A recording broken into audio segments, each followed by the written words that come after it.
Peggy 16.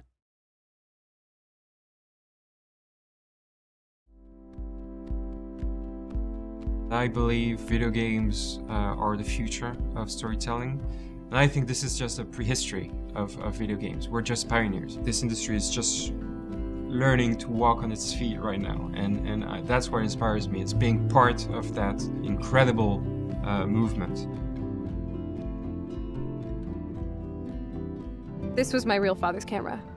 I want you to have it. That's so cool you remembered my birthday. But I can't take this. Of course you can. My dad would be pissed if I never used it, and now I know it'll be used awesomely.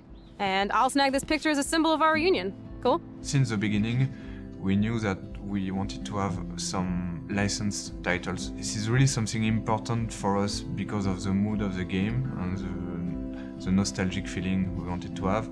As we are a French company, we wanted to work with a French artist. A song, I think sometimes more than a score, give really something unique to a scene. We managed to have a blend between licensing tracks that we bought and original scoring made by Jonathan Morali.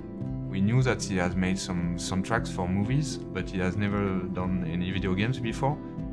We use also 2 tracks from Cinemator's band, and of course we wanted to have also other tracks from other artists, because following the same idea that for each episode you will have new songs, but for episode 1 we will have a song from Gonzalez. We are very proud to have a song from Gonzalez. You play Gonzalez in the EP, and when you go back playing your guitar, Max will play the same thing as Gonzalez with her own guitar.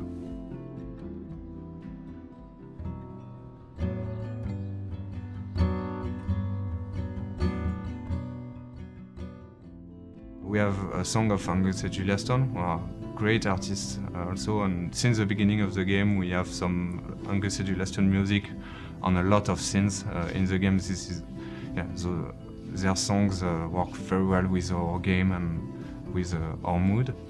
And also when Chloe is putting some music in her room, she will put a Sparkle Horse title, the great title with PJ Harvey singing on this one. And we can use also the music to describe something more about the characters by their choices. For example, the music that Chloe we are going to listen is not the same as the one of Max. For this game, we knew that we wanted to deal with more intimate feelings, some nostalgic aspect.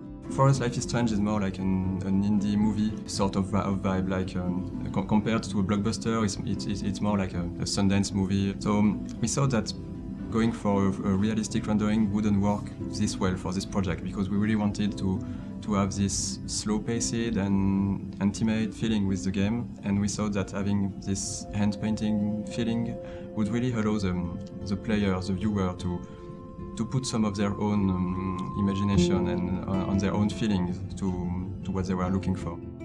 At the very beginning, the scene is completely blank, and piece after piece we create the environment. Usually we start with walls and we have details, and I like to put some small stuff like that. To put a small detail, just like it was your room, to add some story in it. We started to brainstorm a bit to what kind of story, what kind of setting would be the best for this kind of experience. So we thought that to play a teenager could be really interesting, because this is a period of your life when your choices will matter the most and define who you will be as an adult. We knew that we wanted to have this nostalgic feeling, and that's why we decided to go for this story, this coming-of-age tale of an American teenager in a small city in the Pacific Northwest. For everything in the game, we did a ton of photographs or getting references. We are looking on Google Street View and a lot of pictures to be really sure that we are right with the detail. It was very interesting to have this artistic style. The fact we use a realistic setting, it takes place nowadays in the US. So at first the team wanted to recreate something that looks exactly like the real world. For the characters, it's exactly the same. There are a lot of research, so our concept artists are doing a lot of sketch about some characters. We have all imagined those characters when we read the script. We imagine them all in our own way, so it's not always the same, but we try to be sure that the player will feel them the way we want them to feel those characters. When you're looking at an overly realistic picture, there is no room for imagination at all. You just see everything in a crude light. But when we have those soft colors and this hand-drawn feeling, you can put some of your own memories in what you're looking at, and that's really something we wanted to push and to develop for this game. We have those realistic lighting on top of this hand-drawn texture.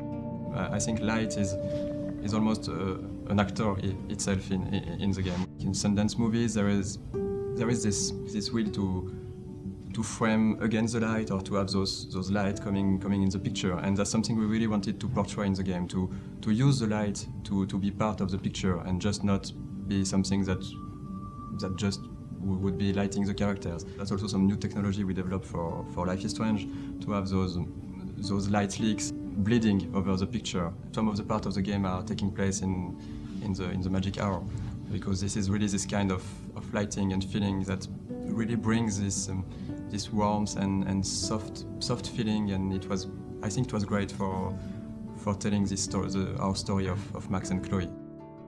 This effect is composed about 7 or 8 different layers of elements, and it was a very big challenge to make it work. The effect is one of my largest effects, not most complex, but largest effects I've ever done.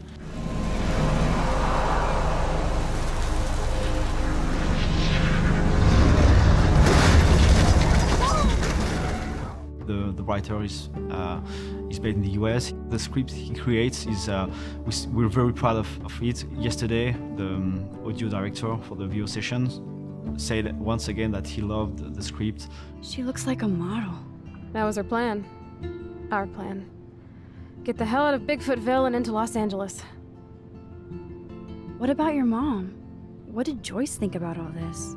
In a game with such a heavy narratively driven game, voice acting is really, really important, and we really wanted the voice actors to be American, and so we looked for a different studio, and we decided to went for a studio located in Los Angeles, working with American actors.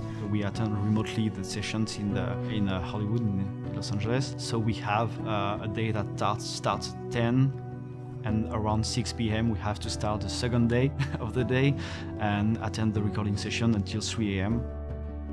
I say we have some really, really talented voice actors with the game. We're really happy with them. The actress playing Chloe her name is Ashley Birch, and she's quite famous in the video game industry because she's making a lot of videos calling Watcha playing Hatch. Hey Hash. We're really happy at what she brings and all the actors brings to the characters.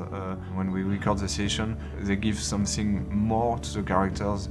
Each session is really something unique, having this quality for the game. We are really, really happy with the voice actress we have for Max. Her name is Hannah Tell. We're really, really happy with the way she's portraying Max. What's great is that everyone's enjoying this game right now. It's very different from what you're used to see. I smile when I play the game, when I discover some hidden stuff I hadn't seen. We have a lot of Easter eggs hidden here and there, and it's really an enjoyable experience. We've now basically gathered an extremely talented pool of producers, animators, game designers, level designers, concept artists, sound designers. Everywhere in this building you'll see extremely talented people.